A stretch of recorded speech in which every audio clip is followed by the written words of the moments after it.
એક સમયે મેમકાવાળા રામજી શેઠના માતુશ્રી પાનબાઈ ગઢડે દર્શન સારું જતા હતા. ચોમાસાનો સમય હતો. તે ગાડી જોડાવીને ચાલ્યા અને વરસાદ વરસવા માંડ્યો ને ગાડીને આગળ ને પાછળ અડખે ને પડખે વરસાદ વરસે પણ ગાડી ઉપર છાંટો પડે નહીં. તે પાનબાઈ જોતા જાય ને આશ્ચર્ય પામતા જાય. પછી ગઢડે ગયા અને ગોપીનાથજી મહારાજના દર્શન કર્યા ને મોટીબાના દર્શન કર્યા અને મોટીબાઈએ 4 નેવાવાળા ચોકાવાળી જગ્યા છે તેમાં ઉતારો કરાવ્યો. પછી સાંજે રસોઈ કરવા માટે મોટીબાઈ આવીને એ નેવા હેઠે ઓસરીના ઝેર પાસે જગ્યા બતાવી જે અહીં રસોઈ કરો. પછી એ નેવા હેઠે ચોકો કરીને તપેલા ચડાવ્યા અને ખીચડી ઓરી. ત્યાં તો ઇન્દ્ર મોટી ધારે વરસાદ વરસાવવા માંડ્યા ને નેવામાં પાણી ન માય એવો જબ્બર વરસાદ આવ્યો.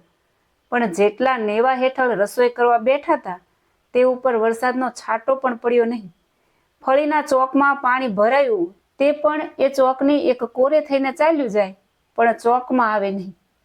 તેણે કરીને ચોકની જગ્યા પ્રથમ જેવી કોરી હતી તેવી ને તેવી કોરી રહી ને રસોઈના કરનાર ઉપર એક પણ છાંટો પાણીનો પડ્યો નહીં.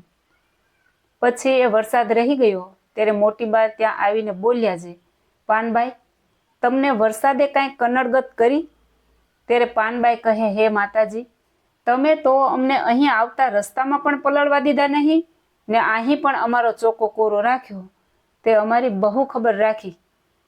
ત્યારે મોટીબા કહે, તમે છેટેથી ગોપીનાથ મહારાજના દર્શને આવ્યા છો તો ગોપીનાથજી મહારાજ તમારી એટલી ખબર રાખે જ તો.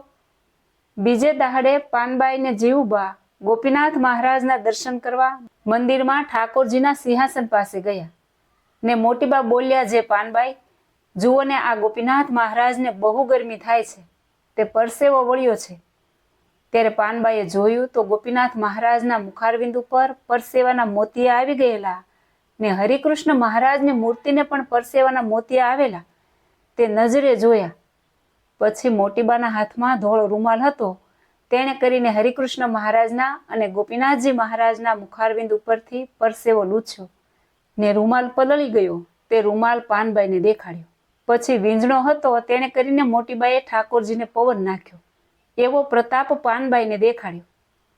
વળી એક દિવસ મોટાબા પોતાની ઓસરીમાં એકલા બેઠા હતા ને પાનબાઈ પગ ચાપતા હતા.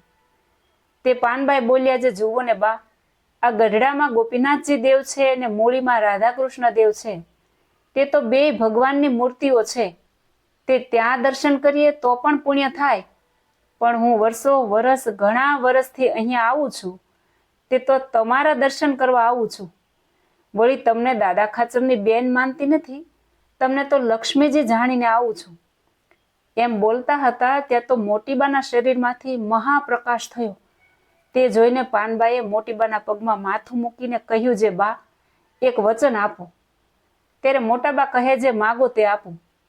ત્યારે પાનબાઈ કહે, જ્યારે હું દેહ મૂકું ત્યારે મહારાજને લઈને તમારે મને તેડવા પધારવું. તમે મને બહુ વહાલા છો અને તમારી દાસી કરીને તમારી હજુરમાં રાખવી. એવું સાંભળીને મોટીબાઈએ પાનબાઈનો હાથ ઝાલીને તમને ખબર કરીશ એવું પાનબાઈને વચન આપ્યું. પછી 8 દિવસ ત્યાં રહીને પાનબાઈ ઘરે મેમકા આવ્યા.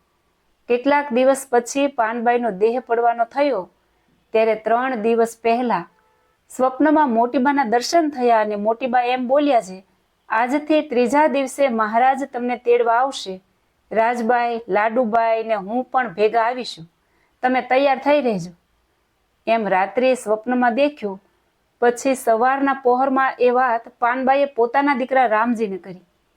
આમ અગાઉથી કહીને પોતે નિર્ધારિત સમયે લાડુબા, જીવુબા અને રાજબાઈ આદિક મુક્તો સાથે શ્રીહરિ તેડવા પધાર્યા ત્યારે ધામમાં ગયા. પાનબાઈ ધામમાં સીધાવ્યા એ દિવ્ય દર્શન લીંબડીમાં પૂતળીબાઈને પણ થયા. પૂતળીબાઈએ જાતે જઈને અપાસરામાં સૂતેલી 15-20 બાઈઓને કહી સંભળાવી ને સવારે મેમકા ગામે માણસ મોકલ્યો તો એ